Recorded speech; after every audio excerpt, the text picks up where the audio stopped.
And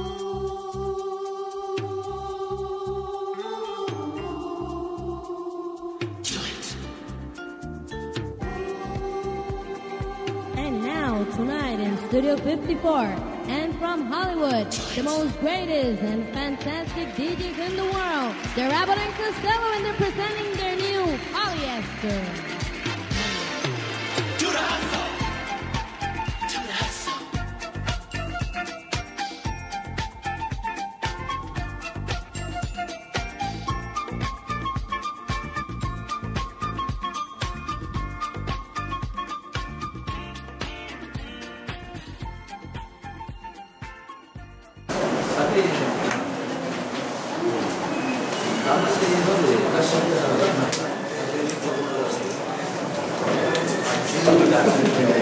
Ladies and gentlemen, the 2012 Pino will have their oath-taking ceremony this afternoon. But before we witness that oath-taking ceremony, let us listen to a message from our very own His Excellency. The past 2 years, that oath-taking ceremonies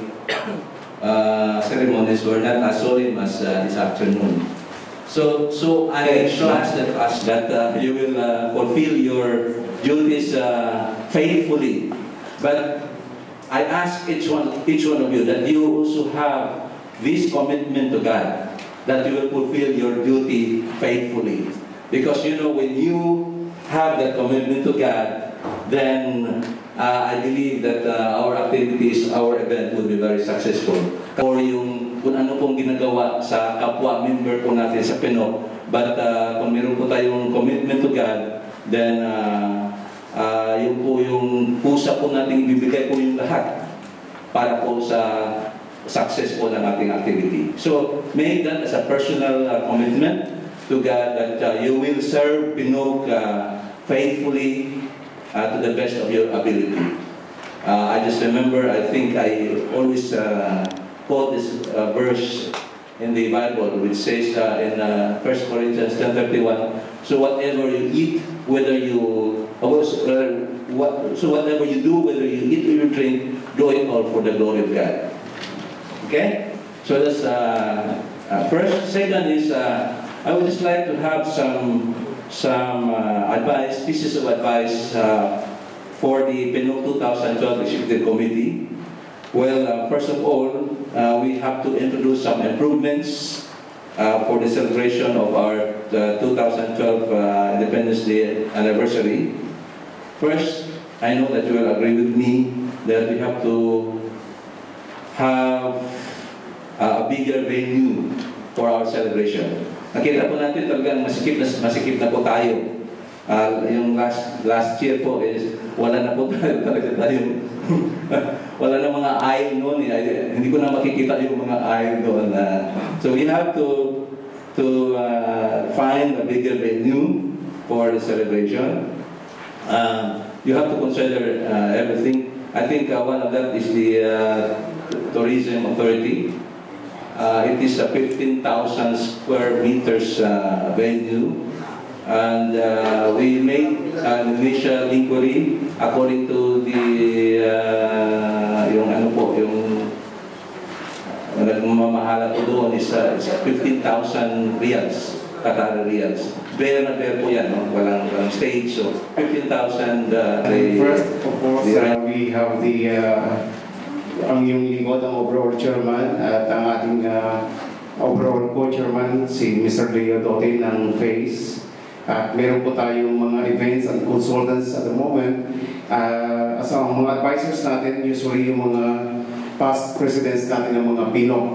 Like nangunguna po dito yung ating nakaraang chairman, si Mr. Romeo Ofimia ng TICPA. At si Mr. Frank Jumandri noong PNOC 2010. Siya po ang chairman that time. At si Mr. Willie De Los Santos, chairman po ng 2009. Pwede ba makita si Mr. Willie De Los Santos? Sir, welcome. Nice to meet you. Okay.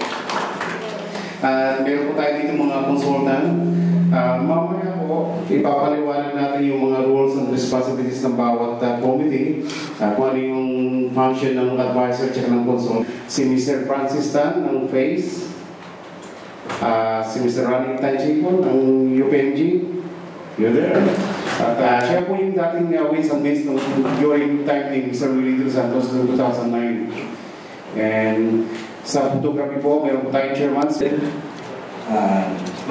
Sa pulong paalala, no? Yung mag-commit po tayo dito, talagang we have to commit ourselves to the work. And as I said, as I emphasized a while ago, na make that commitment to God. So, yung hindi po bibigyan po natin pagkakataon po yung hindi po handa dito. Hindi po din akong lumabas.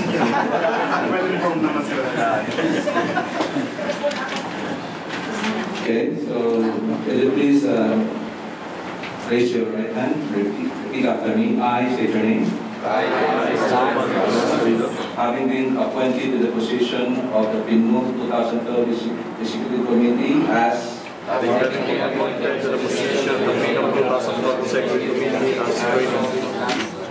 do hereby solemnly pledge to be of service in the celebration of the 114th Independence Day.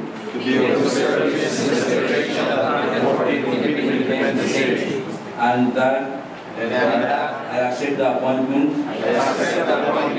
without altruism, but with sincerity, to share my time, expertise and patriotism, as a true Filipino by heart,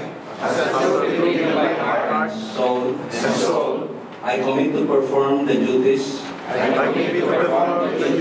responsibilities entrusted upon me to the best of my ability. So help me God.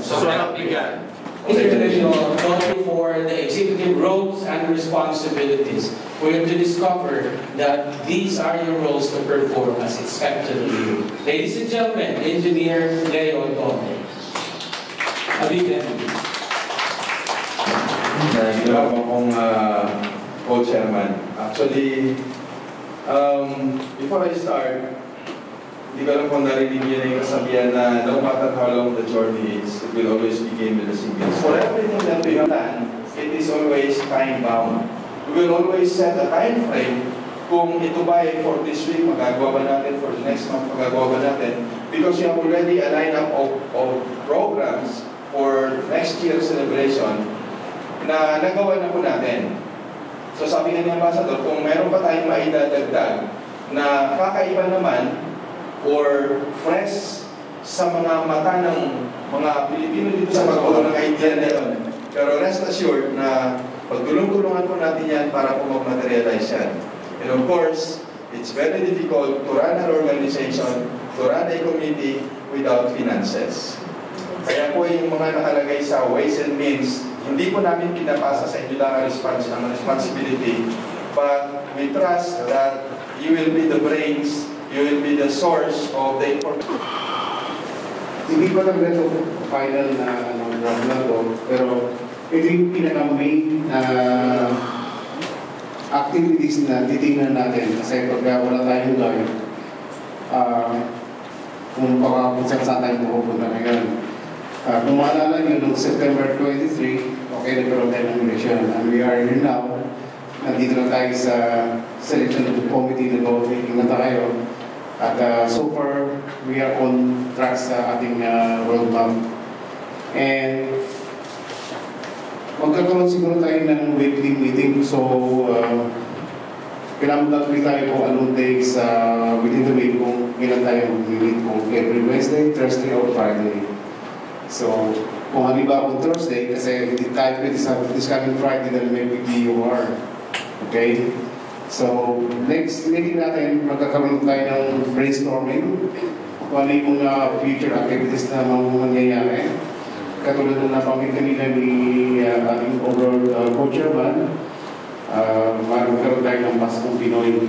So, isang magong brainstorming to para malaman natin kung ano yung mga logistics na mga kailangan. Okay? And also, you mentioned about the mag-start na tayo ng mga fundraising. Wala pa tayo ganong pera. Hindi sapat yung naiwan sa atin na para mag-stick na tayo sa budget na sa ngayon. At magkakaroon tayo ng mga safety seminar or sa trip pa siguro kung isa accounting board na accounting at iba pang mga fundraising activities. 4, 5, 6. Number 1. 6 lang. Okay, so this is out. Dito ay 20 plus, right? Yan ang 24.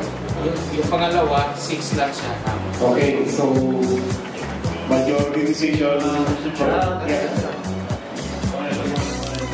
The Bible represents, you know, it's a letter that represents war. So, to speak about it, we introduce the words of independence, yung day. So, the day should be destroyed. Hindi na po. Sama ka po, ano sila? Oy! Wala ka. Sabay. Sabay mo na.